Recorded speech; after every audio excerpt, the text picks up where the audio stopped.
it's concerning to me to hear that the blepharospasm is no longer, considered or listed in the listing. What can we do as people in the blepharospasm community to help address that or change that?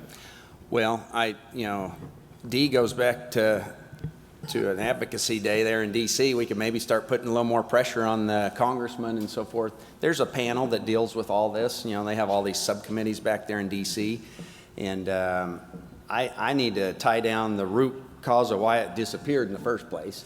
Mm-hmm. My guess is that they had a panel that went through all this and said, hey, we don't see many blepharospasms, so why have it in there? And that's a shame, but I've got to dial it down. Dee, did you have a question on? Pardon me?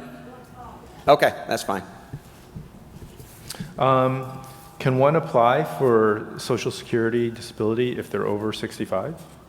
Is there an age limit? Yeah, generally, once you hit the full retirement age, then you're not eligible for Social Security disability because it shifts over. Social Security was always set up from 1935 on to be a retirement supplemental program, but when disability came into play, it's basically getting your retirement benefits early. And so if you're found disabled according to Social Security, you generally get the amount you would get at 65 or 67, and it's all based on how much you pay into the system. And there's some rules to when Medicare kicks in and so forth. And do patients need to requalify periodically? They can review your disability case. They can review anybody's, but I think over the last few years, they've been so overwhelmed by the sheer numbers of disability cases that are out there. They just haven't put a lot of resources towards reviewing it. Certainly, I've done some reviews where they can review it, and people get pretty panicked when their disability checks up. They've been used to being on help and Medicare for 5 years or whatever, and all of a sudden they say, hey, you got to come meet with us. It's nerve-wracking. Denise, I have a question. What are some resources that patients or caregivers of blepharospasm patients, where can we turn to? So on caregiving.com, we have 3 chats every day I'll give you Central Time, if that's okay, 8 a.m., 1 p.m., and 8 p.m. And our chat rooms are for anyone in a caregiving situation. So it's not specific to a diagnosis or a disease process. So you meet people from all situations. But what we do is connect to support and share. So the community forms. So we have members who will show up in the chat room every evening just to say, hey, everybody, how was your day? And then share about their day.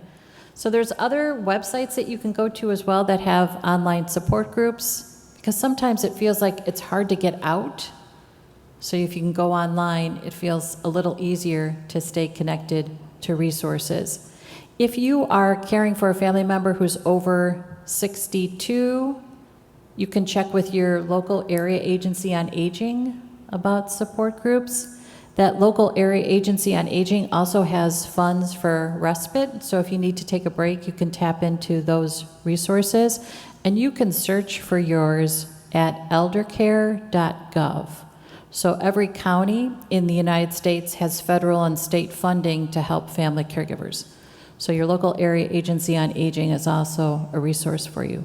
And you really are welcome to join our chat rooms on caregiving.com. We'd love to see you there. I have another question. Some of these are medical questions. Getting blepharospasm placed on the rare disease list in Washington, D.C., is that something that would be beneficial? From a disability standpoint, they go off of that 1 to 14 different medical problems. Number 1 starting with musculoskeletal, back and neck problems. Number 2 is the vision. So I think the judges would stick with their 1 to 14. It couldn't hurt to have it on rare diseases and be able to bring that up to them, but the judges, by the Code of Federal Regulations, are supposed to stick to that 1 to 14 regulations. But I don't know if being rare is actually beneficial in this case, right? Because I'd be curious to know how many people in the country do suffer from blepharospasm. I am being called Oh, it is already. Okay. I wasn't aware of that. So, but that can work both ways too. You show it's on the rare disease list, and then the judge, you say, listen, this is a unique situation. This is not, clogged artery, and it takes a stent to clear it out, and hopeful that'll work. But I see that as a benefit in a disability case, and I would clearly get a copy of that and present that to your attorney or to the judge right before the hearing. Say, this is a rare disease, but it's a severe disorder that's keeping me from functioning. I don't know if this question, if we have an answer for it. Why do you have to wait 24 months for Medicare, and what can you do to get treatment for blepharospasm, I guess, during that time period? Sure. Social Security is great. When they put you on disability, you finally get a check, but you have to wait 24 months before you can get any medical care. What a joke. It's from your onset, from the time you go into pay status, there's a 24-month wait period. I don't know when that happened, but it just seems crazy that they're willing to give you a monthly check, but they won't give you the medical treatment to help solve it. Now, SSI is a little different. SSI is for more needs-based, and you get Medicaid immediately when you go into pay status. So that's a huge help on the Medicaid side, but it's Medicare where they I guess, I don't want to say what I think, but Sometimes, we don't. But I have clearly had clients die while waiting for serious medical treatment, and that's very disheartening, and especially on mental health situations. Is there an appeals process, or is there a way that can be advocated for to avoid that 24-month wait? Oh, I'm sure they've advocated for it many, many times, but as of right now, that's just the rules that we're dealing with. But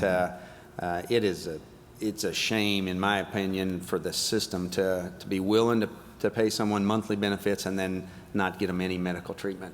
Mm-hmm.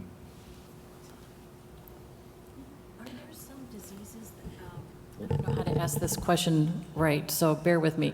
Are there some diseases, though, that have been approved to be expedited for Medicare coverage? There is, and there's only one or two. Like I think they'll put you on, if you have kidney failure and get into dialysis, there's a little fast track for that. And then I believe Lou Gehrig's disease is a fast track. So out of all the conditions out there, my mother-in-law passed away from Lou Gehrig's at age 50, and but it happened so quickly that she wouldn't have got on disability or ever had Medicare treatment. But those are the two main ones there. So, why? It's sad to see people that cannot get the medical treatment once they've been approved. The average Social Security check's probably only $1,300 to $1,500 a month, so you're not going to do too much with that on the disability side. The maximum pay for Social Security, it's all based on how much you've paid into the system through your earnings over the years. The maximum Social Security check's around $2,850 a month now. It goes up with small COLA on occasion if we get a COLA. But most people on average $1,300 to $1,500 for disability, and so that's barely keeping them alive at that stage. Right.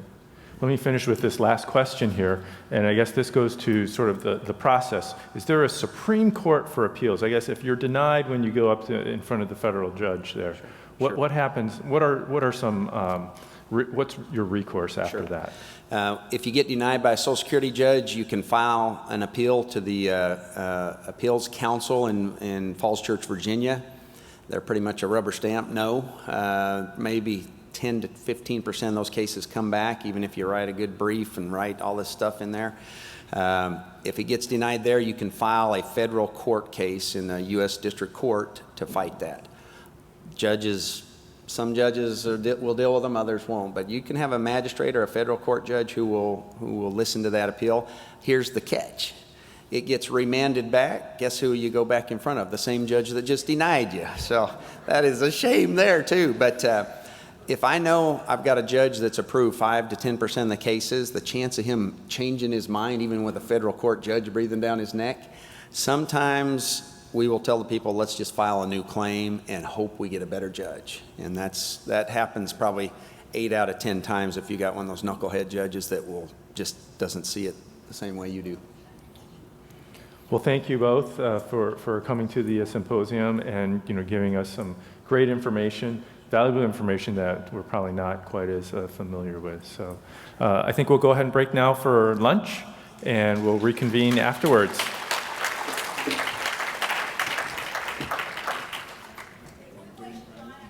Oh, that's right. And I totally forgot, but today is actually John Healy's birthday. And he decided to spend it with us today at this symposium. So a great thank you very much. And I just want everybody to recognize that the sacrifice that he made to come here today.